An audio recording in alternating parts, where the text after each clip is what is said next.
folks. Welcome to the Plan Commission meeting for October 1st, 2019. For those that have not been here before, a couple of housekeeping items before we begin. First of all, after we do a roll call and approval of the minutes, the way it works is city staff will present on an item. Once they're done with their presentation, initially it's just opened up to the commission for technical questions. Once we've had our fill of technical questions, we close that and move to public comment. If you have something to say, we ask that you step up to the microphone over there and state your name and address so we have it for the minutes. Also, please try to keep your comments as germane as possible to the topic at hand, and we appreciate that. Once everybody who has chosen to speak has done so, we close public comment, bring it back to the commission for discussion and a vote. And with that, Lena, let's call the roll. Thomas Wojtek, Here. Kathleen Propp, Mamadou Koulibaly, Welcome to Mr. Koulibaly, first meeting day. Lindsay Erickson, Michael Ford, John Hintz, Present. John Kiefer, Here. Lori Palmieri, Here. Thomas Perry, Here. Justin Mitchell, Derek Rose. Okay, thank you very much. Moving on to the approval of the minutes from the September 17th meeting. Do we have any additions, corrections, deletions, et cetera? Motion to approve. Second. All those in favor say aye. Aye. Opposed? None? All right. On to item number 1, an extraterritorial 3-lot land division and certified survey map at the North 3500 block of Plumbers Point Road in the town of Oshkosh. Do we have any site inspections out there? Okay, we do not. And we accept the staff report as part of the record. On to you, sir. Thank you, Mr. Chairman. This is a request for a 3-lot land division located on the north side of Plumbers Point Road in the town of Oshkosh. The subject site is approximately 1 mile northwest of the city limits, situated just west of County Trunk S. The subject site is has currently a general farming or A2 zoning district that's administered by the town of Oshkosh. The proposed land division is going to take almost a 35-acre parcel and split it into 3. Lot 1 being on the north side, approximately 11.2 acres. Lot 2, sized at 12.5 acres, and Lot 3, sized at 11.97 acres. The general area surrounding it consists of mostly agricultural uses to the north and west. This is M. Shuttle Sales, if you're familiar with that, located to the east of the property. To the site, we have lower density single-family residential uses, and as well just to the northwest of the property. The proposed land division the division exceeds the town of Oshkosh's minimum lot size requirements and in regard to width, depth, and area. Proposed lot 1 will have direct access to County Trunk S right at the northeast corner of the proposed division. It's a 30-foot wide strip of land, while lots 2 and 3 will have access to Plumbers Point Road. The Oshkosh Comprehensive Plan designates this area for conservation residential. Conservation residential areas are envisioned to be developed with a low-density residential subdivisions with a focus on open spaces and conserving environmental features. So with that, staff is of the opinion that the proposed land division is consistent with the with the comprehensive plan's recommendation. I looked up Winnebago County's farmland preservation, and the plan does identify this area as an urbanizing district.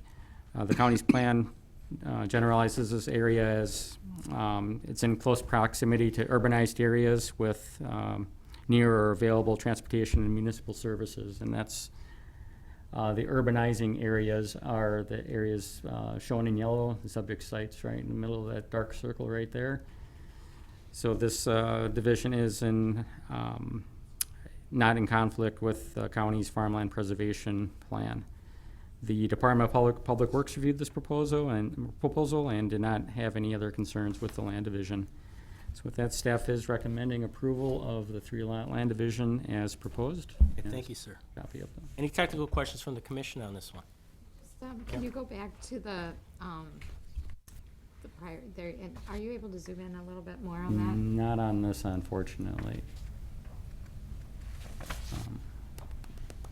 Yeah, unfortunately, on a PDF Yeah, within PowerPoint, I don't That's a think. static Yeah, this. image, or wait, what's this? If you can click on the. So the circle I can't see. Is there yellow in there? It's the yellow border. The Okay, yellow is the municipal boundaries. And is it looks like within that circle? Like I said, I can't see. it's pink within the circle, the subject Okay. site. I Okay. think Jeff may have misspoke a little. Pink is the urbanized zone. Okay, the pink Yellow is is the the municipal I'm boundaries. sorry, okay. Gotcha, okay. All right, other technical questions? Okay, seeing none, is there anyone here from the public to speak to this item today?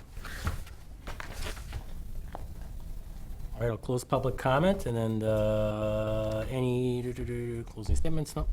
Do we have a motion to adopt the findings? Motion to adopt the findings and recommendations as stated in the staff report. All right, Second? okay, discussion? Okay, call the roll, Mina. Palmieri, Aye. Perry, Aye. Kulabali, Aye. Vince, Aye. Kiefer, Aye. Wojtek. Aye. Motion carries 6-0. On to item number 2, a residential design standards variance to allow a window closure on the front facade at 1629 Minnesota Street. Do we have any site inspections?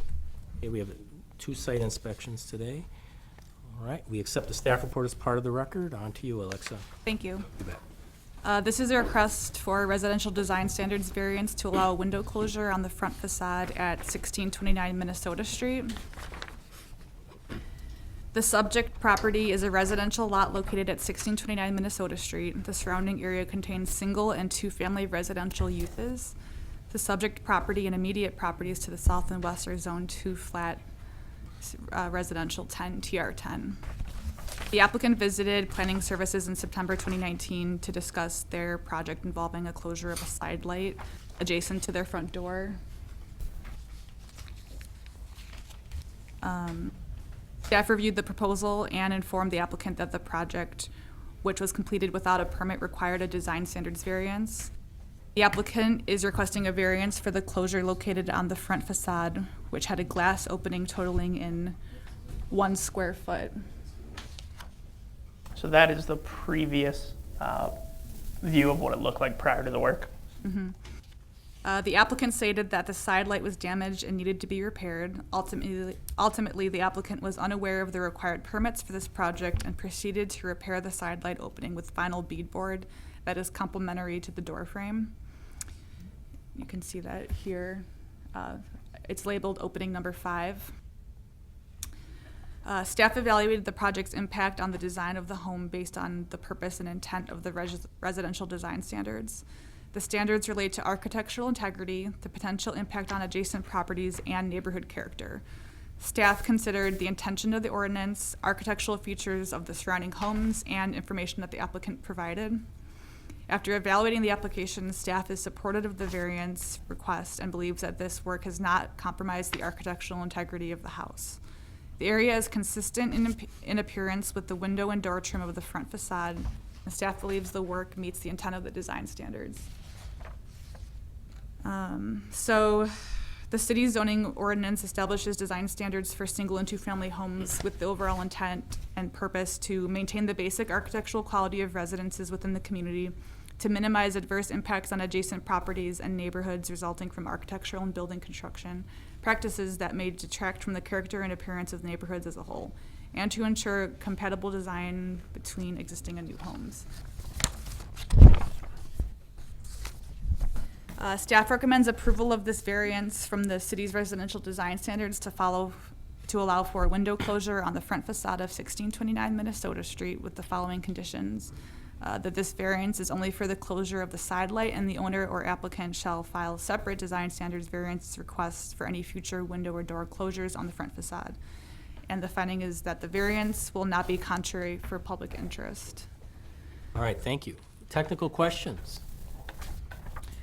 Just ahead, Lori. one, and that is, would this have been something, Mark, that could have gone on consent agenda or no? Yes, I think this is a type of request that if we had a number of items like this, we would do a consent. I've actually been working with the attorney's office to make sure we have our format correct for a consent agenda. Okay. Thank you for bringing that up. Other technical questions? Okay, seeing none, anyone here from the public to speak to this item today? Come on up, sir, state your name and address so we have it for the minutes. And Tell us what you think.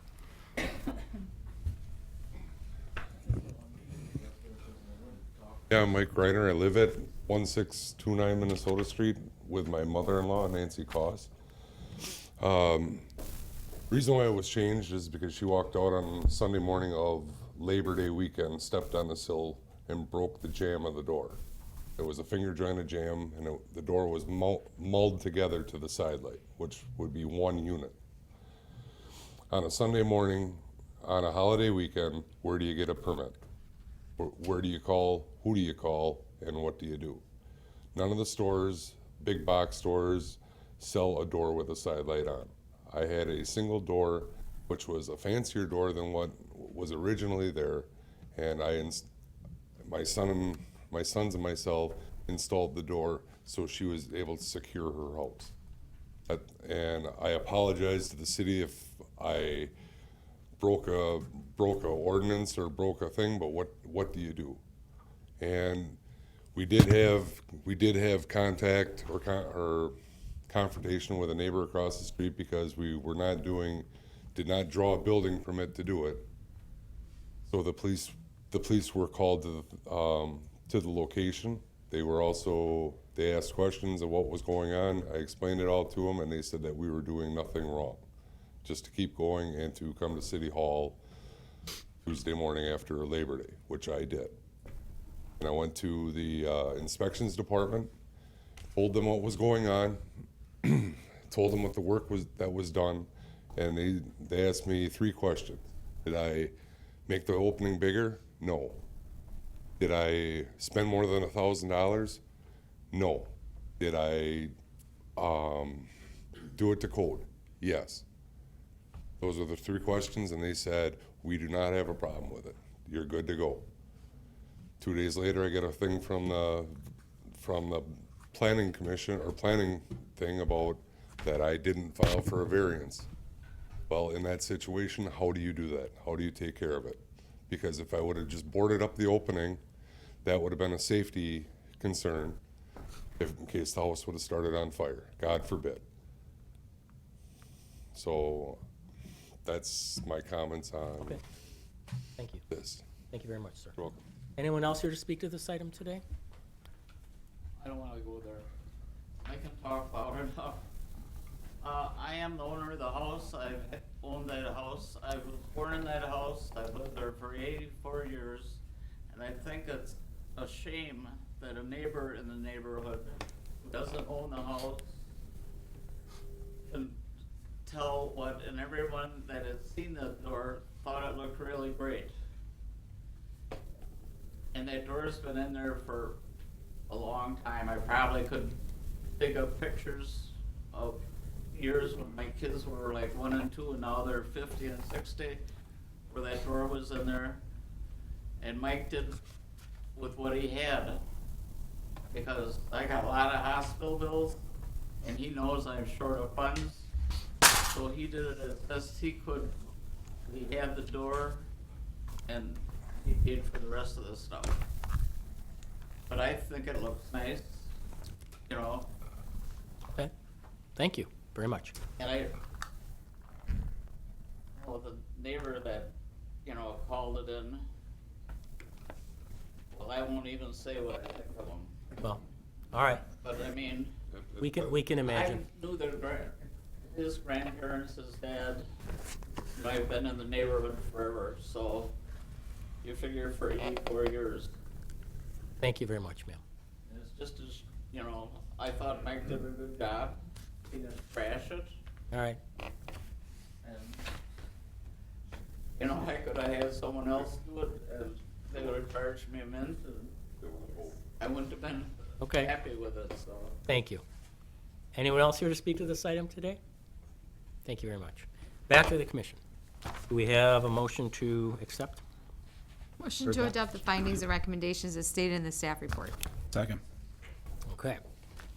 Discussion. I'll just say that, given the circumstances and the timing, it seems like what was done was what could be done, and I think it looks rather nice. I would agree. Other thoughts? Okay, let's call the roll. Palmieri, Aye. Carey, Aye. Kulabali, Aye.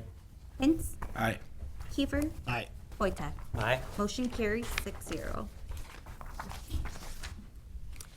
Item number 3 is another variance, a residential design standards variance to allow a front yard setback not consistent with the prevailing building setbacks for a new home on an infill site at 0 Lake Rest Lane.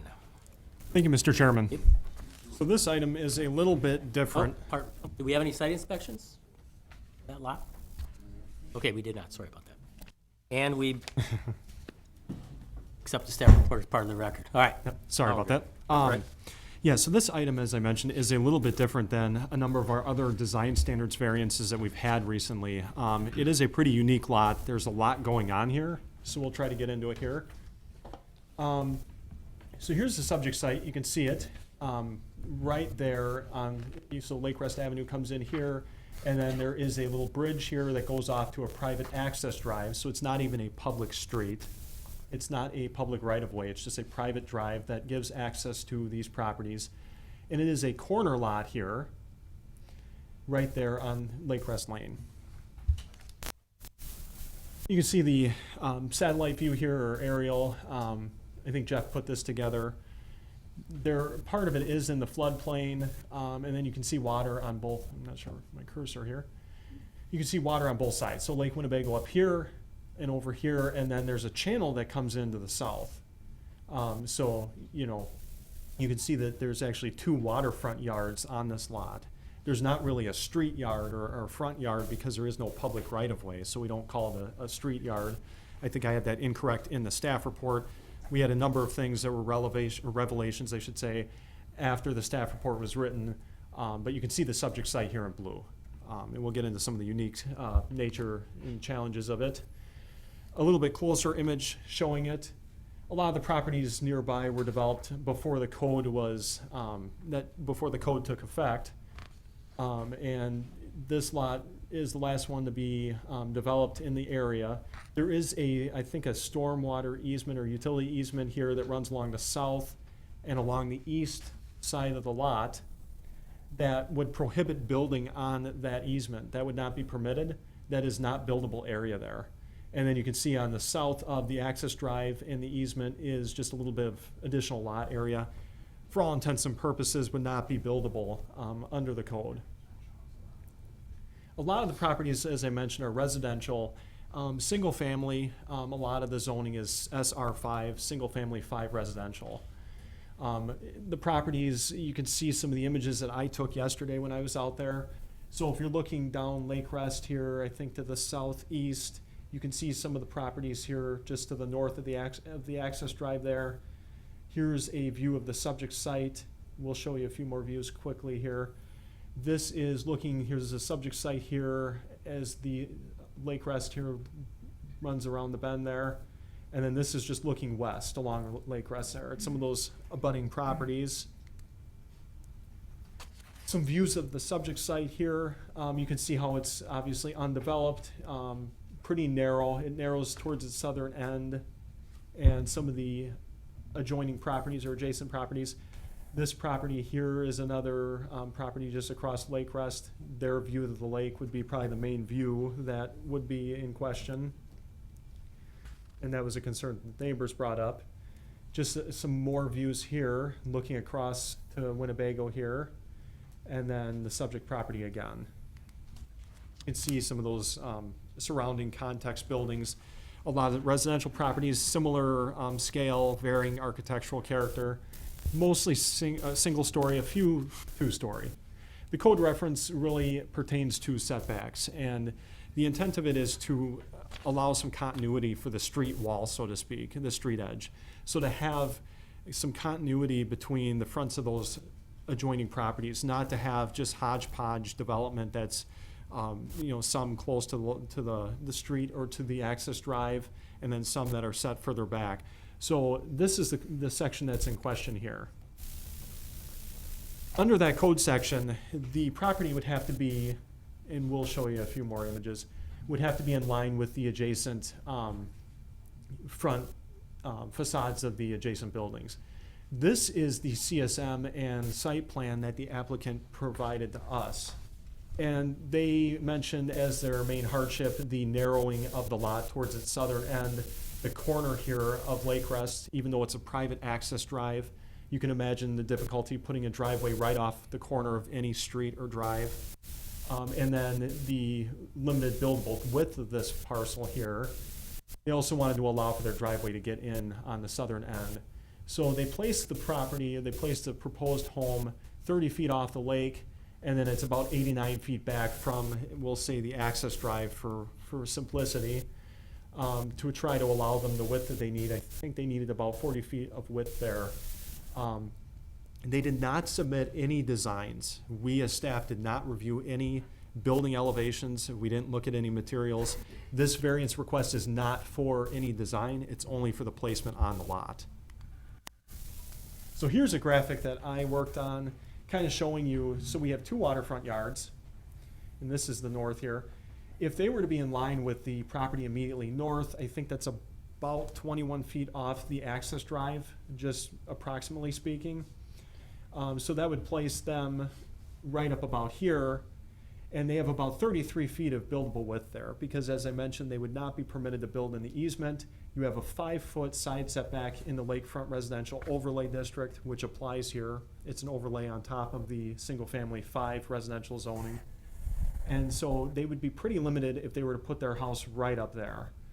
If they were to bump it back 89 feet, as they are asking, they would have the 40-foot buildable width that they were looking for with their design that they proposed. And then they'd still maintain their waterfront yard. The minimum is 25 feet for a waterfront yard.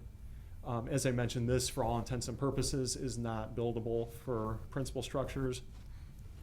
They'd have a 5-foot side setback here and here. The neighbors and I, after the staff report was written, there were a lot of neighbors that talked to me, either at the counter, in person, or over the phone or email. And they had the same, it seemed like the same concerns. Their main concerns were the potential aesthetics of this property, so how it would look, the massing of it, it being, I think, proposed to be 2 stories high. And then mainly, the main concern was the placement. I didn't show the placement on this graphic here, but it would be 30 feet off the water. So it would, as you can imagine, come out into this area. A number of them were concerned with the placement. They thought that it would have a major impact on the character of this block and on this neighborhood. So that was something that we kind of discussed further. They seemed open to maybe recommending a compromise. So could this house be located, instead of 30 feet off the water, maybe 50 feet? In which case, the front of it would probably be about 69 feet off the access drive. I did do some approximate calculations, and that would give them about 37 feet of buildable width there, so still not enough for their design as they have it. So they'd have to modify their design. We as staff looked at this, and we looked at the intent of the ordinance. We looked at the unique nature of this parcel in question. We did incorporate some of the input that the neighbors provided to us, and I think we still would recommend approval of a variance of some sort for this property, given its unique and narrow character. Our conditions would be that the variance is only for the placement of this home, not for any, obviously, any design. In terms of elevations, we haven't seen any, so we can't give a variance for something we haven't seen. The applicant would, and this is boilerplate, would submit the design of the home to us as staff here for review. They would still have to meet the design standards. Those standards ensure, as I mentioned before, at least a minimum standard of design for residential properties and for any properties in the city. So we want to make sure that there's at least a basic level of architectural integrity. So they would have to submit to us. If they cannot meet the design standards that we have under the ordinance, they would have to come through this body again for Plan Commission review and approval. And I found that for the finding of this, a literal enforcement of these provisions, requiring them to build to the setbacks and to the lineup provision, as I mentioned, and cited for this, would result in an unnecessary hardship. Thank you for that excellent report. I really appreciate the visuals there. Nicely Thanks. done. Hopefully they help. Back to that image, just I think it's probably the most relevant for the discussion as we move forward. Technical questions. Width of houses, what's a typical? So looking at that area, most of the houses, using our GIS data, look to be between 36 and 40 feet. We're just measuring off of the aerials. That was kind of the standard width going for a lot of the homes. One of the things staff really was evaluating when we looked at this is not only the technical buildable width, but the functional buildable width. Yes, you have 33 feet at the end. There's a little bit of unreasonableness to expect somebody to build right up to that line where their home, if at that eastern property line, is only a couple of feet from the driveway. It's not really a roadway, it's basically a driveway. Typically, we wouldn't require someone to have their home located 4 or 5 feet.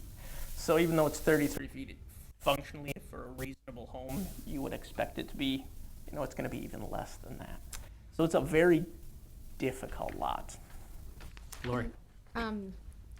You know, if the code was followed exactly to a T of aligning with the adjacent home fronts, that doesn't work because 307 there, or whatever that address is, to the, towards the top, 3072.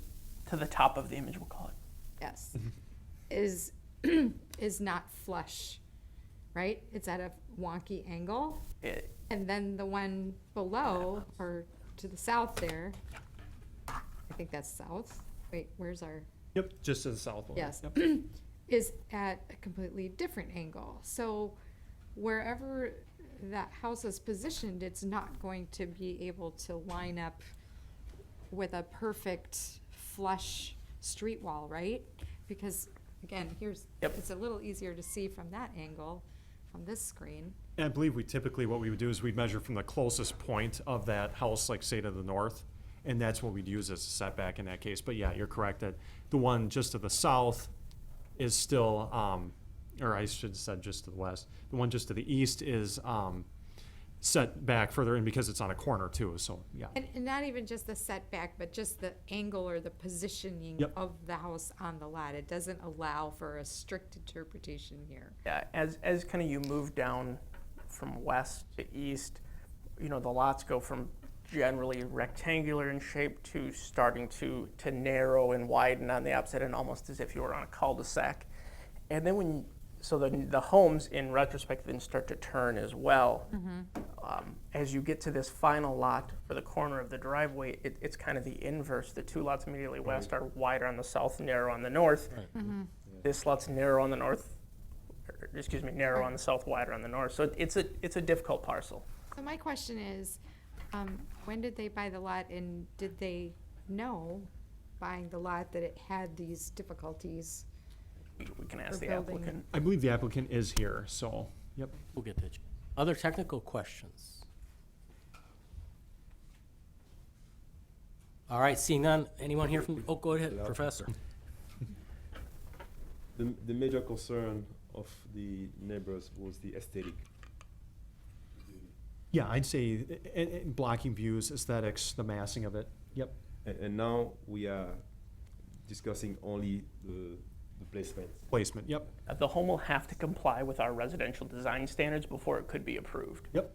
So it seems to me that in that exceptional case, the compromise would come between the siding of the building, the positioning, and the design. So it would be difficult to make a judgment now until, One without the other. Yeah. All right, other technical questions? Seeing none, anyone here from the public to speak to this item, please? Why not? I don't know if this will help. This is the actual house I want to build. Can you put that up there? Is it possible? Or I got more copies if you would like them. We can hand it We can just around. pass them around. I gotta go over here? Yep, please, Okay. so the television audience can hear you.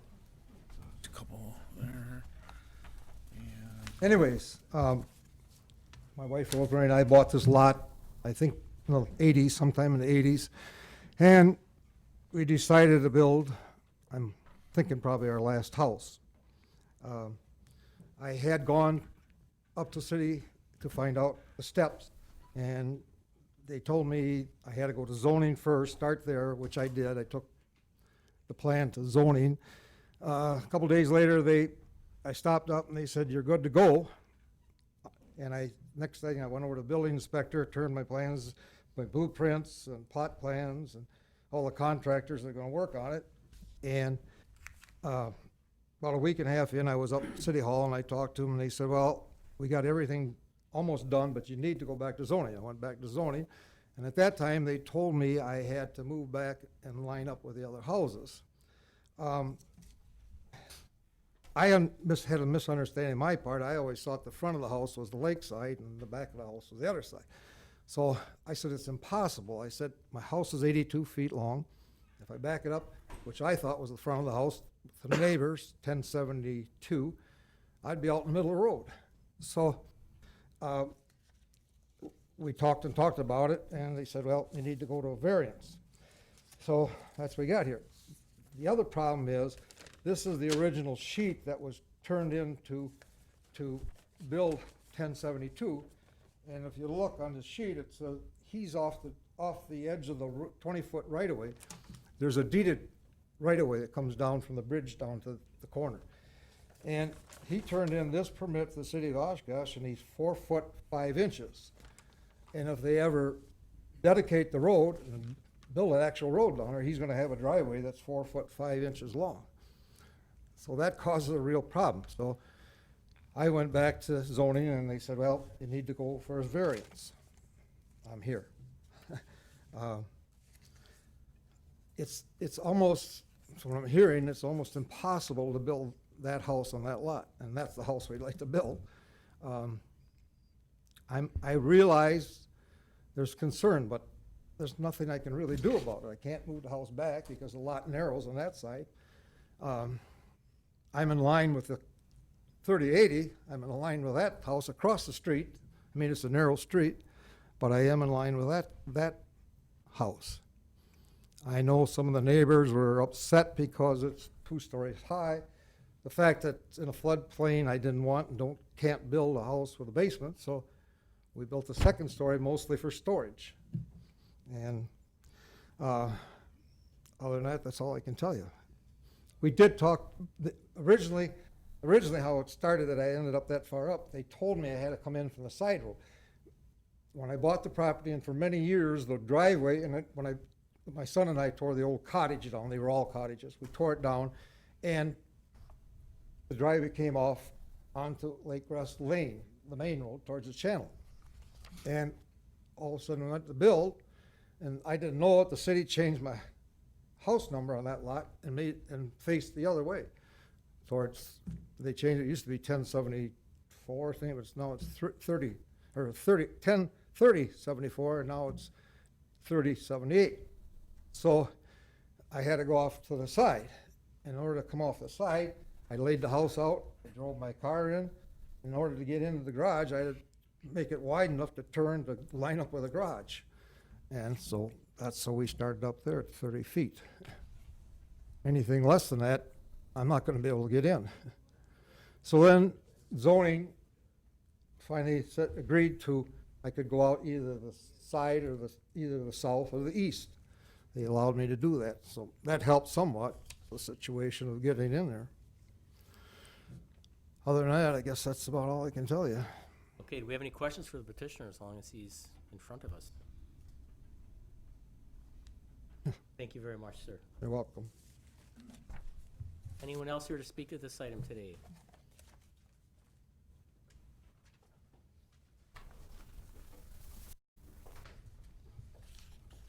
I'm Attorney Paul Swanson of Steinover Swanson here in town. I represent Gary Otto, one of the adjacent property owners at 3068 Lake Rest, which, if you, it's one over.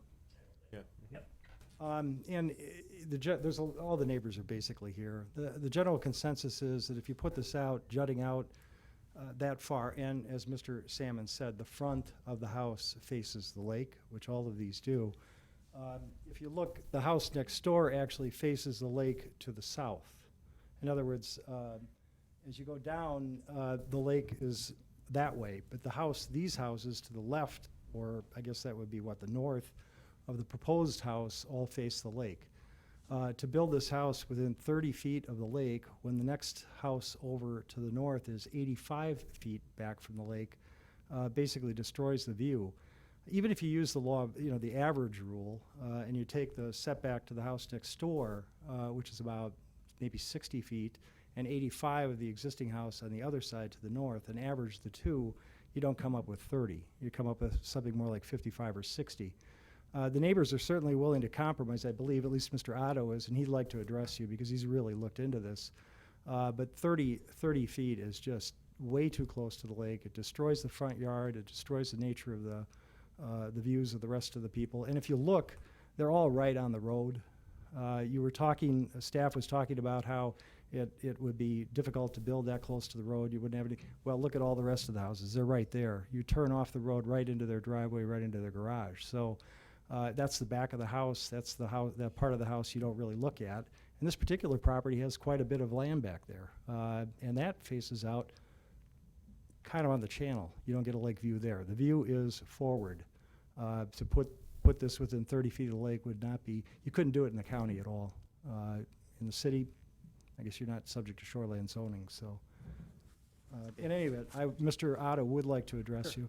Thank you.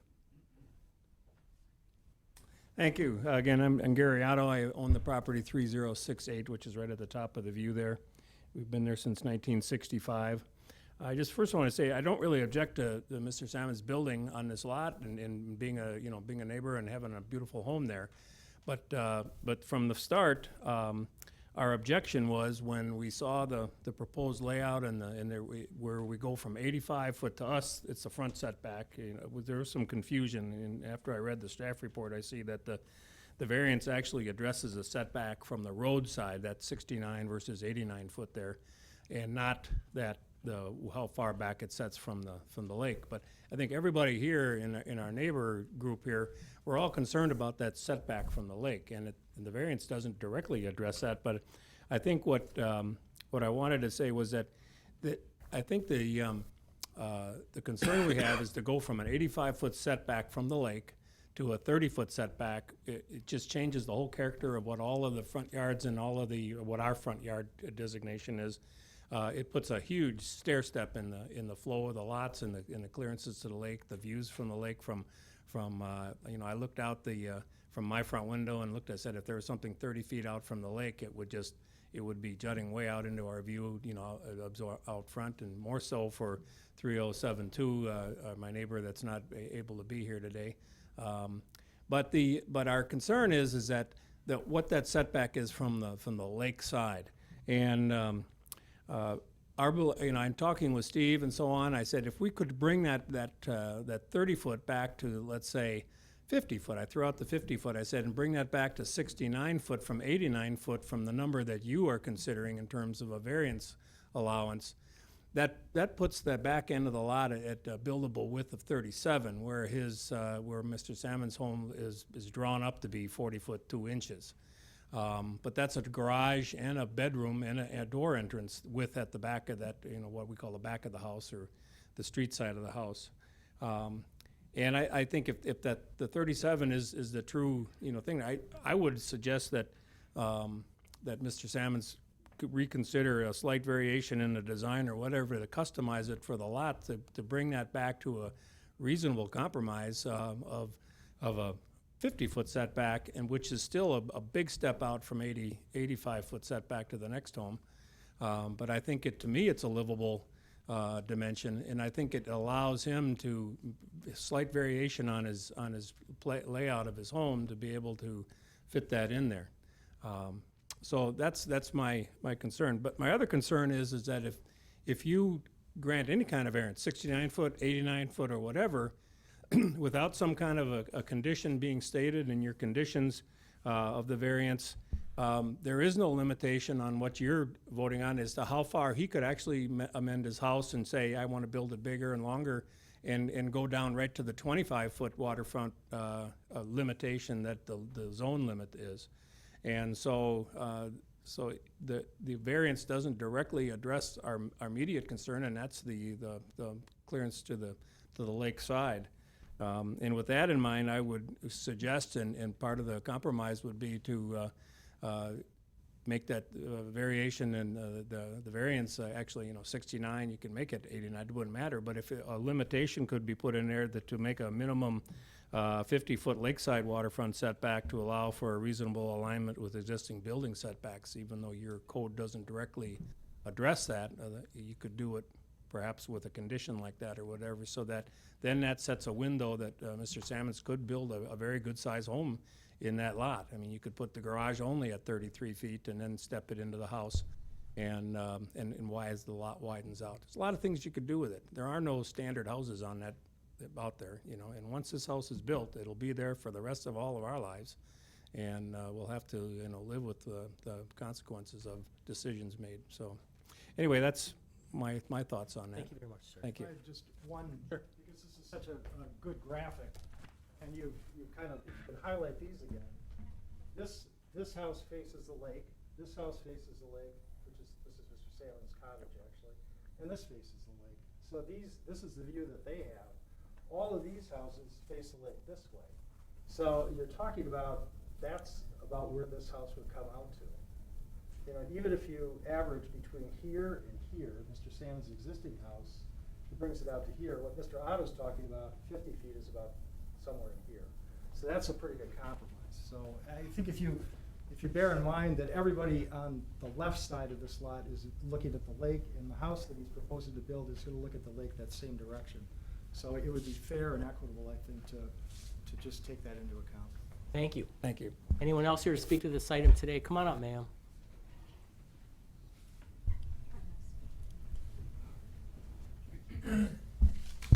Hi, I'm Kathy Wenzel, and I live at 3076. So that's on that bottom there. And like Mr. Otto, our family has owned that place since 65. So we have a lot of history, and most of the neighbors I know well, and including Mike and his wife.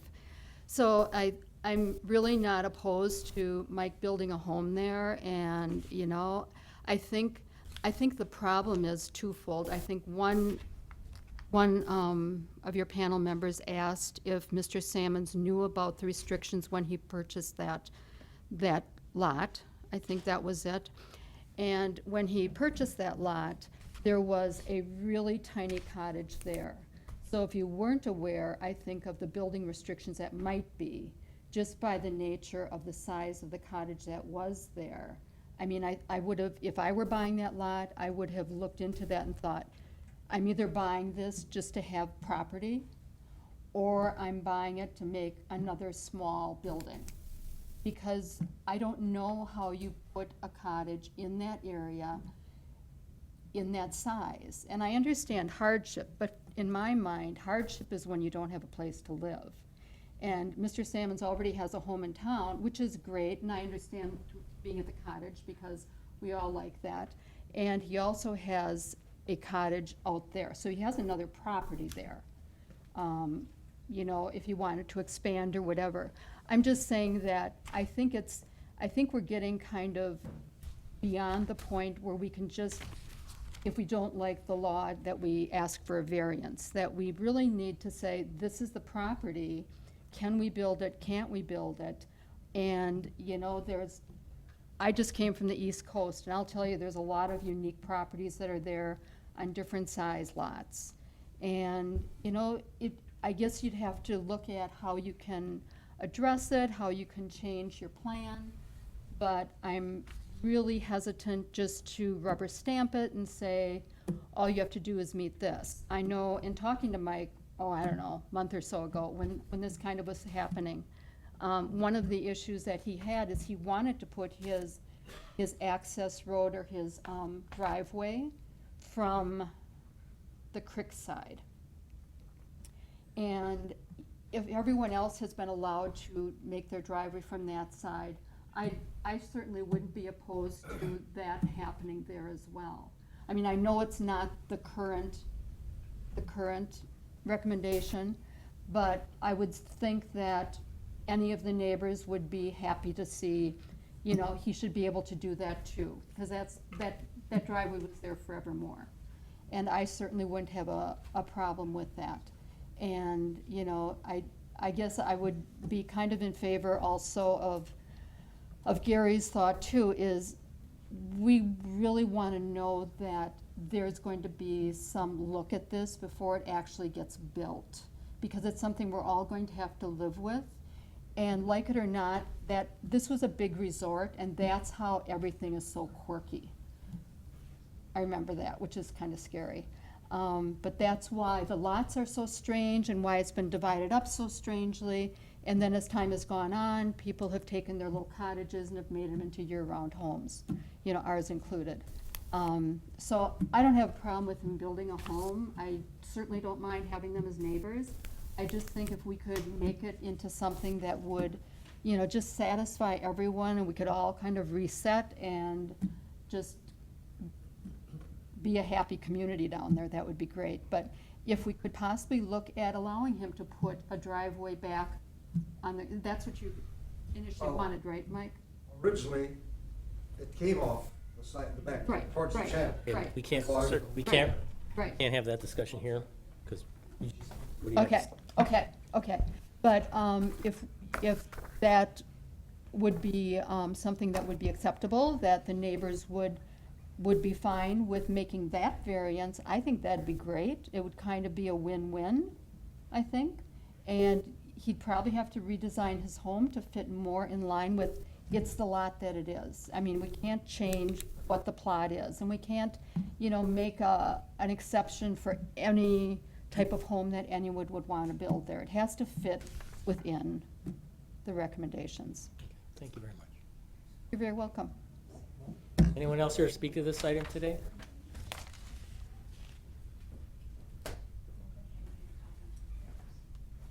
Anyone? Okay, then public comment is closed, and we come back to the commission. Yes.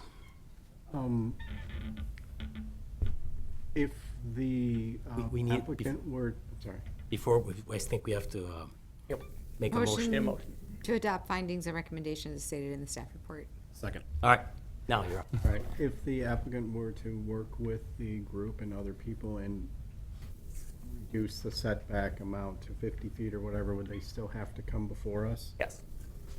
So then that means that taking action is a finality one way or the other.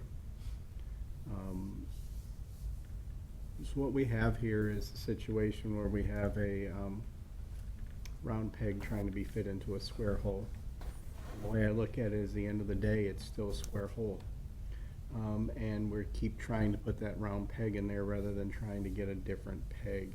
I understand that there are limitations, but despite the public opinion that we are rubber stampers, we are not. And this is something that I feel very strongly about, that we have a large vocal group of people who are saying this isn't right. We're essentially creating a variance to continue not to make it right. And once again, we're setting that precedent that I'm having a real hard time continuing with. And so ultimately I'll be voting against this because of the whole round peg into a square hole. Mayor and then John? Are we able to, on the map, measure the homes to the left or to the? This home? To the left of that? This home? 3058? 30. Keep going. This home? Yep. Okay. Are we able to measure the lake setback there from the back of that home? This distance? Yeah, do you have a measuring I tool can, there? I can Thank you. give you a general estimate. Roughly. And are we able to? Approximately 70 feet. And are we able to zoom, or I'm sorry, move and see beyond that, further to the left?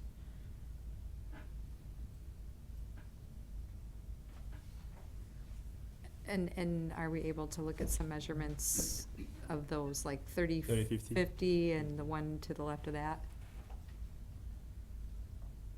Thinking this looks like more of a deck or a patio, and the actual home is here. Approximately 57 feet. My computer.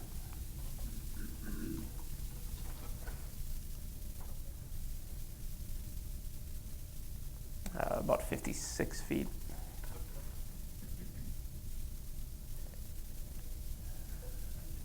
Jeff, where are buildings located, if I can turn them out, or envelopes, set parcels?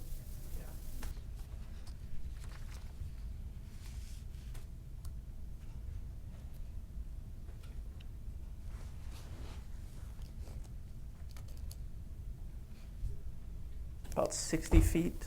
You want me to keep going up? No, that's That's enough. enough, It just appears that because of this unusual shape, it's somewhat rounded, and I guess given those smaller setbacks in that direction, that it's kind of curving back around here. And I guess I'm trying to understand where on 3079, where that would kind of line up, if you will. I know the street is what we're saying is the place where we want it to line up, Well, but the objections don't seem to be really related to that piece. They are more concerned with the lakeside piece. yeah, so there's two conflicting sections of our ordinance in this case. If we just look at underlying zoning district, the zoning district setback is based off of waterfront setback, which would say they have a 25-foot, say this was a new subdivision, I know it's not. Say this was a new subdivision, under our current code, their setbacks would be 25 feet off the waterfront. That would be current code.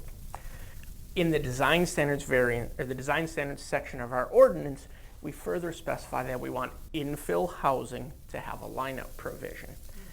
That lineup provision is inconsistent with the underlying zoning district.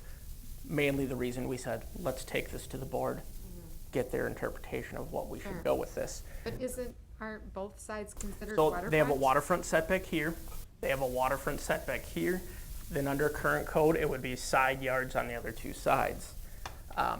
Because there is no actual public right-of-way or street frontage here.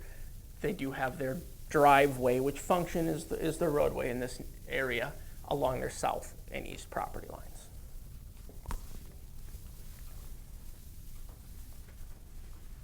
Other thoughts? Oh, John, you had something to say. I was just seeing if the mayor was finished. Yes, sorry. For now. You look like you were contemplating I something. am. Still While she's digesting. contemplating, you should speak. Yes. This is almost like we're looking at a cul-de-sac, only it's a weird cul-de-sac because we're looking at the inside of the cul-de-sac, which is the water, and we're looking from the back of the houses. But everybody's looking at the line on the front of the houses, which is towards the water. If everybody is with me on this, it's kind of like an inverse cul-de-sac that we're looking at here. Everybody's trying to keep that waterfront the same, and one of these things is not like the other. It's the thing that's trying to go in now, and I can understand where all these people who've been there their whole lives have had these properties, and there's a consistency with what's going on there, and I would hope that the property owner and the community and city staff can get together before any ground's broken on this. But I know as far as it stands right here today, I don't think I can vote for this because it seems like this is actually creating a hardship for the rest of the community. Instead of the owner being the one with the hardship, it's creating a hardship on the community, as we can see with all these emails we were handed when we walked in. At some point, we do have to listen to the people in the community too. So I don't think I can support this. All right. Other thoughts? Yeah, I will kind of second that. I think the fact that the neighbors are fairly open to compromise, and we're still debating, the ordinance versus the situation. I think it'd be good to give a chance to both parties to keep on discussing it. And for now, not have a final decision on it. I mean,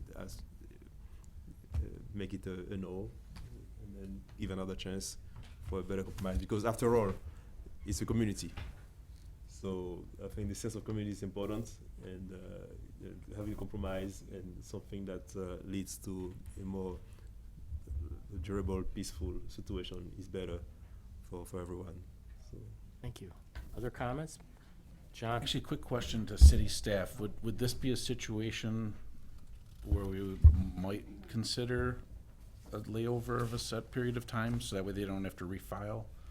I'm Yes. trying to work with everybody if here. If the board, the applicant, the neighbors, you know, if the applicant and the neighbors want to continue discussion and see if they can come up with a revised plan, I don't see why there's any reason we couldn't move this back 2 or 4 weeks. I would say we could ask the applicant if he is willing to compromise. If not, then it would make sense to take a vote today. I'm sorry, I can't hear you. Can I speak once more? Why don't you come up to the podium real quick? Would you be amenable to continue to work with your neighbors on an alternative solution? One problem, I've got a lot of money invested in blueprints and everything else. When you look at the situation, I understand what they're saying. When you look from, say, Gary Otto's is here, when you look here, what do you see now? You see this house, there's no view for them out this way. There's just, you know, I don't understand why they're upset about the view going this way, because there is no view. You stand on any of these lots, you cannot see water between here, unless you get way down about here, you might see between these two buildings. You cannot see between these buildings, there's nothing to see. And to make a smaller house, I don't understand. You know, when I bought the property, it's buildable, I think it's buildable. I've met the standards of what I have to be. This house, in my book, if you look at the rest of them, this house should be about this far back. You would have no view from there. So, in my book, there is no view looking that way anyways. I'd love to build a house. We made it more or less handicap accessible. We're both in our mid-70s. I had a bout with cancer already. And I'd like to be able to have roll-in showers and things like that. If I make a smaller house, I'm not gonna have that because I'm gonna have to go higher. It just, I think, a real So, hardship for to us. answer the could you step back to the microphone so the TV audience can hear this discussion? Then could you try that question again, Mark? So would you be amenable to looking at an alternative, or would you like them to vote today as you've? Is the alternative, you mean a smaller house? Looking at a narrower solution on the southern end of the house, and maybe moving from 30 to 50. Move it back? I don't have a problem with that. I mean, if, what I. To move it back, you would have to narrow up the southern portion of the home. Say at 50, the problem is, when I started with this thing, the situation was if I moved back, then I need more variances because the narrowness of the lot. I would have no problem moving back to, say, 50 feet. You understand, to move back, you would have to narrow up the southern end of the home, though. It couldn't stay at the 40 feet. I can't narrow the house. I mean, it would cost me another couple $1,000s to have new blueprints, but I guess I would have to, you know, I don't know what I can do. Okay, thank you. Thank you very much. I think that, for the board, hopefully that helps. Go ahead, Mayor. Mark, can you just point up here on this one again and point out where the expectation is of the setback by the owner to be placed at the 40 line or at the 37? The applicant right now, as proposed, the front of the home would sit out here, and then it would be 89, 82 I think 82 maybe. back, and basically the rear of the home would be approximately where the 40-foot. Okay. Yep. Mm-hmm. All right. We heard what the applicant has to say. City staff have been most helpful. Let's call the roll. Palmieri, No. Terry, No. Kulabali, No. Hintz, No. Kiefer, No. Wojtek. No. Motion denied, 0-6.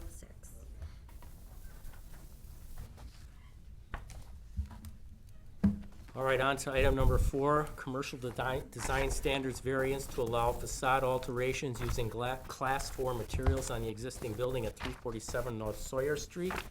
Do we have any site inspections out there? All right, think we had a couple. We accept the staff report as part of the record. On to you, Mr. White. Thank you, Mr. Chairman. So this one is a commercial design standards variance request. So we're going back into material classes here. You can see the subject site here. It's the Image 360 property on Sawyer. So there it is in blue. So a lot of commercial properties around it. There is the Lutheran Church, I think, here just to the east. There are some multifamily properties here to the west, and then I think there's a vacant lot and some residential properties up here, single and two family to the north. So you can kind of get a sense of the mixed uses in that area. Just showing an aerial of the subject site here again. So I went out there today and I actually tried to take some pictures showing some of the context before we get into the request here. So you can see that church over here. And then you can see the strip mall here is commercial property with Family Dollar, I believe. Just a bunch of other tenants too. And some of the materials on that building. Some of the single family properties over here just to the north. The gas station up there to the north also. Here is the subject property. So I wanted to go out there and take a look. It's always good practice to look at the property that you're writing about and is in question. So it's still, the addition is still in progress, still being sheathed and cladded there. And they, some of the background, they came through this body in October of September actually of last year, and got a design standards variance to construct this addition that you see being done here, and to clad that in vinyl brick. So not a substantially similar material to the brick that's on the original building. Code reference here for this new addition here that we're going to look at is in regards to material classes. So it prohibits class 4 materials on facades of commercial properties. And we'll get into the material that the applicant's looking to use. They're looking to, for this addition, they are looking to clad part of it, and they have some renderings that I'll show you, in this pack clad ribbed metal panel. And that by staff determination under the ordinance is a class 4 material. The applicant did ask us to consider it a class 3, which would be like an architectural metal panel. We as staff looked at it. It's ribbed and utilitarian. It is not the same type of material that you'd find on, say, like a multifamily building or auto dealership. It's not an architectural panel in our opinion, so we consider it a class 4. So the variance is required to allow this material on that building. Here's just another material specification sheet.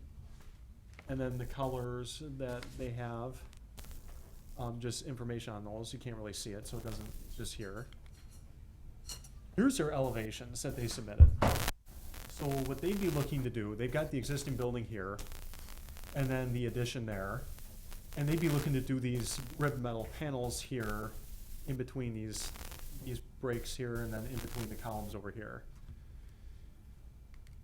See if we got a better, you can see this perspective image here. So showing the metal panels, the vinyl brick that they got approved for through this body last year, that's already done. You know, we're not looking at the vinyl brick, we're just looking at the metal panels for this variance request. And you can see that on the existing building, they had some arches that are now going to be covered, I think at least, with these metal panels. So they want a cleaner, more modern look, and they're proposing these metal panels for this building. They also cited cost as part of why they're going with these. Here's another perspective showing that addition on the building. We as staff discussed this, and we looked at a number of different things. We looked at the appearance of the existing property that I showed you before, the materials on some of the surrounding properties. So you could see on like that strip mall, there's already some class 4 metal paneling on that building. There's a number of mixed materials on some of these buildings. It didn't appear that a whole lot of thought was put into some of those materials. A lot of them are clearly non-conforming. They don't meet the ordinance. So we looked at that, and we also looked at the impact on neighborhood character. We as staff feel that we can recommend approval of this variance, but we did think that there should be a few conditions attached to it. So one would be that it's only for the use of these panels. Any future things that they want to do to this property that would not comply with the standards would have to come back through us. It would be concealed fasteners, those would be required. And I think the applicant said that they would be using those, but we just formally condition it. Current and future property owners would maintain this paneling free of rust, so it's not starting to deteriorate. And then, as I mentioned, separate request for any future work non-compliance. The big one that we had some discussion with the applicant on is the last one, and that is that we as staff felt that if we're gonna give, so, you know, the plan commission okayed the variance for the vinyl brick before, you also would be approving this variance for these metal panels, which are also a class 4 material. So if we're gonna allow that, we felt that it would be reasonable that the applicant would meet us in the middle and ensure 6 inches of relief. That is, these metal panels would be installed in a slightly different plane than the vinyl brick.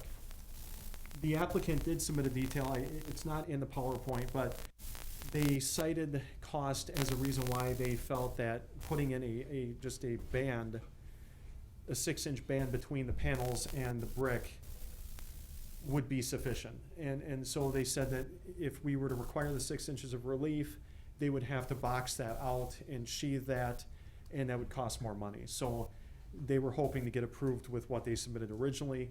We as staff would stick to our original recommendation and require the 6 inches of relief if we had it our way, as a compromise. And we felt that the variance would not be contrary to the public interest if we do that. So if you could go back one image, Stephen. Sure. One more. So to talk a little bit why the staff is recommending the relief. So we previously approved a variance on the site to go from class 1 requirement to a class 3 vinyl brick product. They've changed the design, modernized a little bit, which staff supports, thinks it's a decent looking building. Now we're asking for a second variance in terms of material to go from a class 3 material to class 4. So now we've made 2 reductions in the quality of materials that would typically be required. Staff felt having some relief on the new portion of the building, it's not going to fully match the relief that's on the existing building, because the existing building has some significant relief, would kind of bridge the gap between the reduction of materials. By having that lesser material, we've enhanced a little bit of the architecture, matched a little closer to what the existing building is. So that is why staff put in that condition, recommending some minimally added relief to better match the existing structure now that we've essentially went 2 steps in variances of reducing the materials. All right. Anything else? Nope, I think that was it from my perspective. Technical questions from the commission?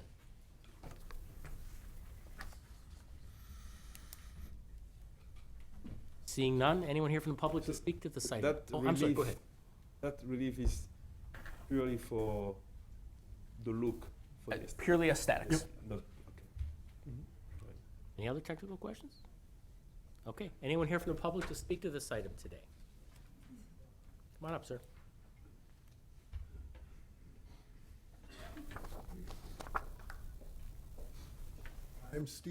I'm Steve Schmidt from RG Albright Construction, a general contractor for this project.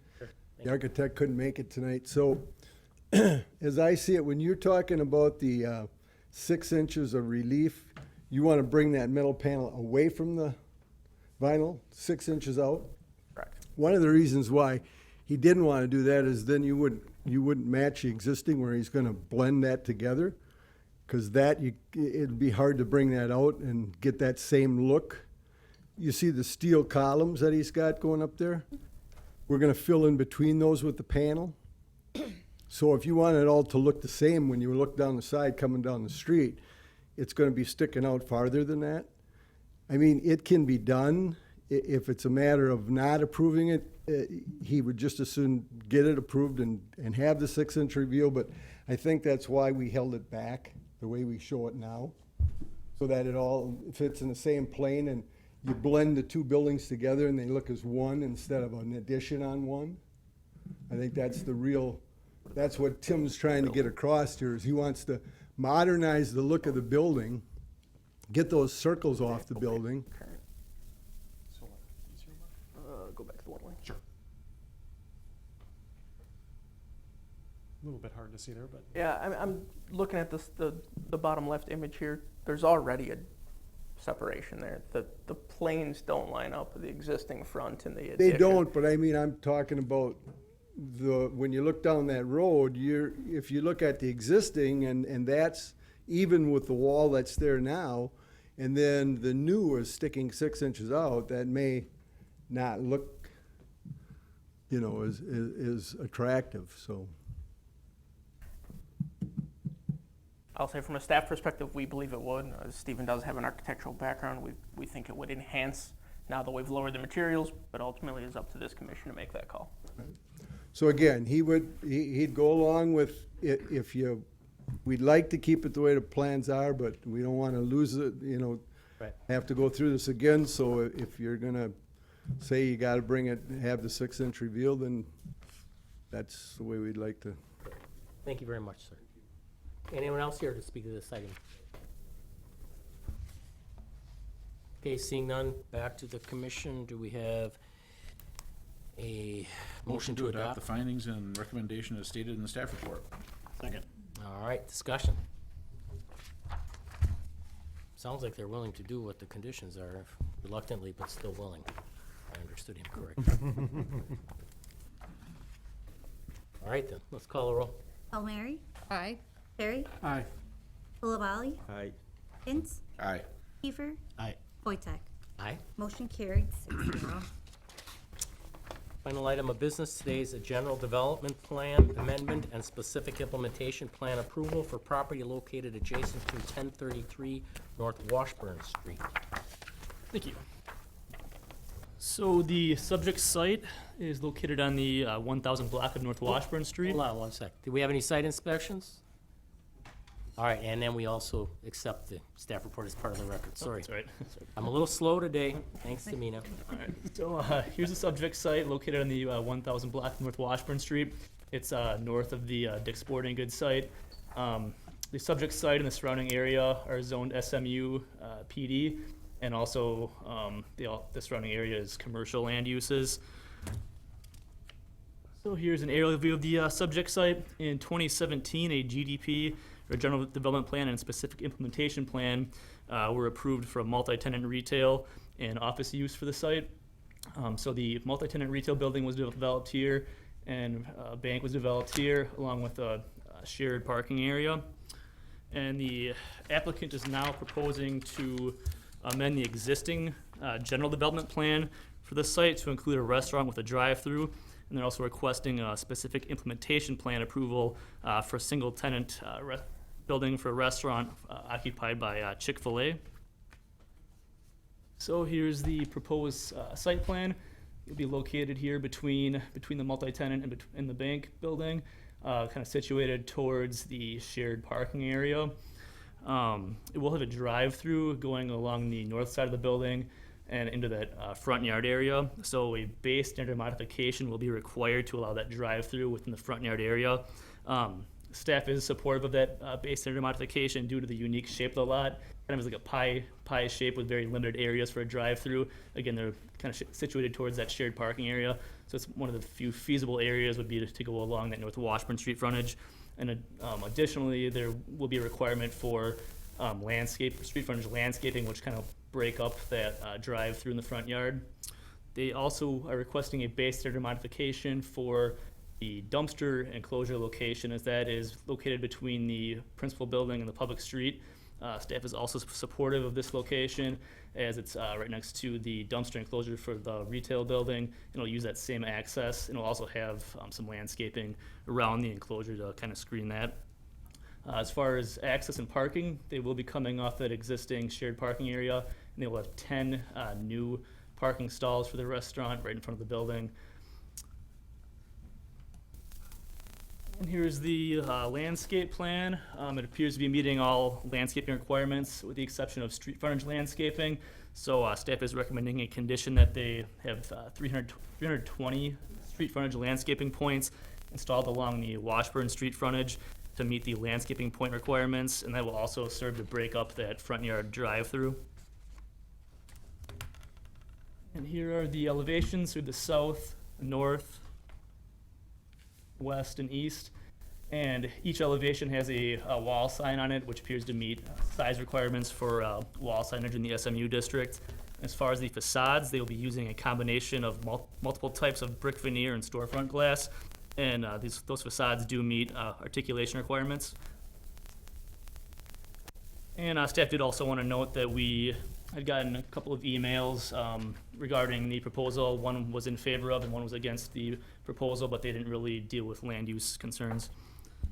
And with that, staff recommends approval of the general development plan and specific implementation plan with the findings in your staff report and the conditions of a base standard modification to allow a drive-through in the front yard, a base standard modification to allow a dumpster enclosure between the building and public street, and a condition that a minimum 320 street frontage landscaping points be provided along the North Washburn Street frontage.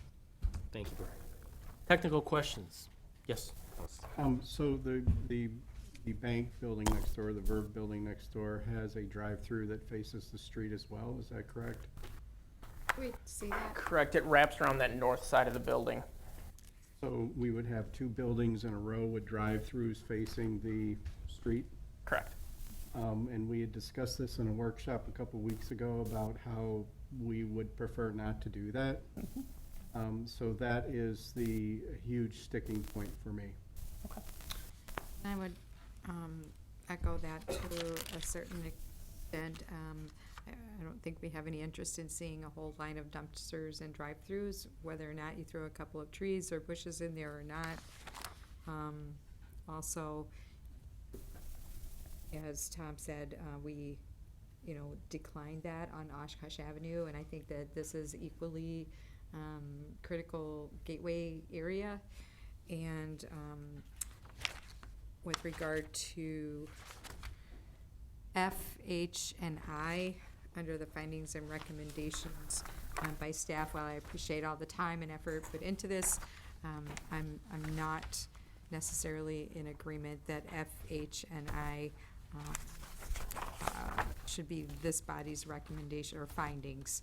And so I will not be supporting this request for amendment. Other technical questions? Go ahead, John. This is not included in the same zoning area as the other things that we were discussing on Oshkosh Avenue, correct? Correct, it is not in the corporate So the business higher park. standards are not in existence in the zoning as it stands right now in this district? Correct.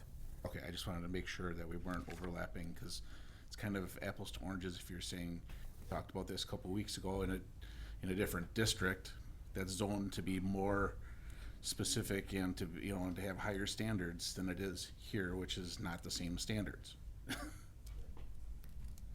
Other technical questions? So part of the drive-through to make sure there's and this is true across the city, not unique to this site or Oshkosh Avenue, an access drive like Verve has, and not the actual service points or order windows. So for Verve, they're actually on the side.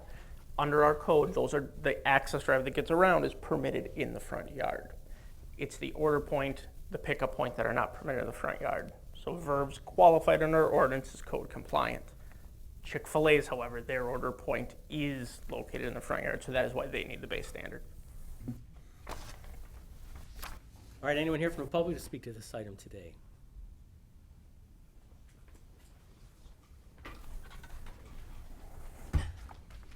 Hey, Ed Bowen, 601 Oregon Street, Oshkosh. Happy to address some of the items you guys have raised. This site goes back, we've been working on this site for roughly 5 years in terms of the Dick's and PetSmart, the ATI and Steinhoffel's, the Verve building next door. This is sort of the final piece in this puzzle. However, the overall area here goes back probably to 2003, 2004. It goes back to the Lowe's development next door. It goes back to the DOT's widening of Highway 41, the realignment of Washburn Street, the widening of Highway 21, and a lot of the work that took place at that point. We've been involved kind of almost every step of the way. We were involved with the Panera, we were involved with the Quick Trip. The reason that you see this site develop the way that it is, with everything kind of clustered along Washburn Street that way, is because the original PD that was placed on this site back, I think, in 2004, 2005, which, I mean, predates almost all of us here, dictated this development plan, that the structures were placed adjacent to the road as opposed to on the interior of the site. Whether that was done by, planning staff at the time, whether it was done by Lowe's, we don't know for sure. But we have deed restrictions that keep us from being able to place anything any differently than it is here. So when the plan development that sort of exists on this on the parcel requires this development pattern, we don't really have a lot of other options in terms of how we can site things and how we can circulate things within there. So I think that what we're trying to accomplish here is certainly compatible with the area. It's certainly compatible with the other developments nearby, whether it's a use standpoint, whatever it may be. I think that there are, I think that there are some base standard modifications that are necessary, but I think that they are certainly things that we have some, odd characteristics of this site, including essentially 180 degrees of front yard setback tracing around the entire site that make this sort of unique and warrant those base standard modifications. So this being sort of the last piece of the Washburn Street Highway 21 puzzle, we would hope that we can get this approved and are excited to sort of put a bow on this whole development out here. So I'm here to answer any questions from a development standpoint. We have Chick-fil-A's engineer, Joe Vavrina from HR Green. He's happy to answer any engineering questions. With that, we hope that we will have the support of the Plan Commission. Any questions for Ed as long as he's right here? Thank you, Ed. Anyone else here to speak to this item today? Okay, seeing none, back to the commission. Do we have a motion to adopt the findings? Motion to adopt Pardon me. findings and recommendations as stated in the staff report. Second. All right. Discussion. Go ahead, Tom. So my understanding is that the Verve, the credit union next door, had to drastically modify its plans due to an utility easement, something like that. Yeah, along the west side of their property, they had a utility easement that kind of really narrowed up their building. Right, so they had to modify their plans to fit on a lot, correct? To make it work because of that easement. This once again is taking full advantage of the entire lot and creating a situation where we have to once again set precedent in order to get this done. I'm concerned about that, and not entirely sure. When I look at these things, and let's just say for whatever reason this business fails, we have an eyesore that would take a lot to redevelop on a very important corridor into our city. And so I'm not entirely sure that this particular plan is useful in this area. Knowing that a building next door had to severely adapt in order to make it work, I really do believe that more needs to be done for here. I'm still very much opposed to the multiple drive-throughs facing a major street. I would say this is consistent with these curved streets to what we've done for a number of other developments in the city for both restaurants and banks, of issuing base standard modifications to allow driveways in the front when we have these curvature type roads or multiple frontage roads. That is where staff drew from when evaluating this site. This is not substantially different from other developments we have done. Other discussion? I think this is perfectly fine for the site. It's a very, once again, a site that is unusual, and Chick-fil-A typically does a very good job. Landscaping, the way the buildings look, everything's first class, so I'm fine with it. Other discussion? John? Yeah, I'm with you on this, Tom, and also considering the other, like you were saying with the other fast food or restaurants that are in that area, it's not setting a precedent when in this area there are quite a few businesses that have partial drive-through or some portion of their drive-through showing up on a roadway, because you have what you have along 21 right in this whole area. So it's not like we're doing this in the middle of downtown Oshkosh. It's in the same areas where all these other fast food places are, and again, Chick-fil-A runs top-notch stuff. I mean, I was actually, until I heard that somebody else was bringing them here, I was going to look into bringing a Chick-fil-A to Oshkosh. So, Other thoughts before we vote? Go ahead, Tom, and then Lori and then Tom. No, go ahead, Tom. So we once again are seeing a building design that we have no indication whether or not it can be altered, turned, or anything like that. The building is probably designed based on what corporate preference is. We saw that with the Casey's stores. We have no reason to believe that this building, which is quite large for another fast food restaurant in our city limits, can't be altered. We haven't seen or heard whether or not that's even under consideration. And altering it or even turning it might change the position of the drive-through lanes and make it more amenable to have it in a place that's not so much of an eyesore. Lori? I guess I just had an additional concern too about signage. It looks like it's going to be almost three sides of signage here. We've got the multi-tenant monument sign, then wall sign on each facade of the building. So, and then the additional drive-through signs, and I think we've had multiple discussions about over signage. So again, being that this is an extremely visible corner, and while we may not have the higher design standards, just because we always have done it a certain way doesn't mean we always should. And so I would just put that out there for consideration. The signage does meet SMU zoning in terms of wall signage. If the board felt necessary to limit signage on some of the other facades, it's something they could consider. It's not something we've done in the past. Usually wall signage coming in at that 1-to-1 ratio, we've been relatively comfortable with, but it's definitely something you could consider. Using the multi-tenant sign, I think when this development was established, the goal was to have that single point sign. So they are planning on utilizing that, but it does meet base code. Doesn't mean it's not something you could further consider. Anything else? I think the unique placement of this building and the curvature of the road and the parking lot and the other developments around it, and I don't really see any other way that they're going to be able to do a drive-through.